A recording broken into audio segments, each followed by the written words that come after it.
How to get that hazy, dreamlike, glowy effect in Adobe Premiere Pro.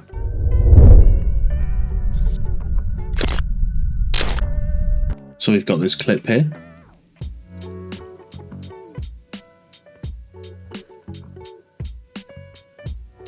First things first, we want to duplicate our clip.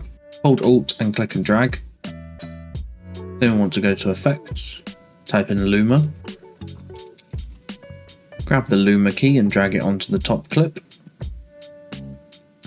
Next we want to put a Gaussian blur on, so type Gaussian into here.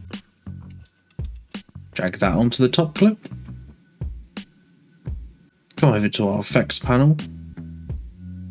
Change the blending mode to screen. And play around with threshold, cutoff and blurriness. And here's how it looks.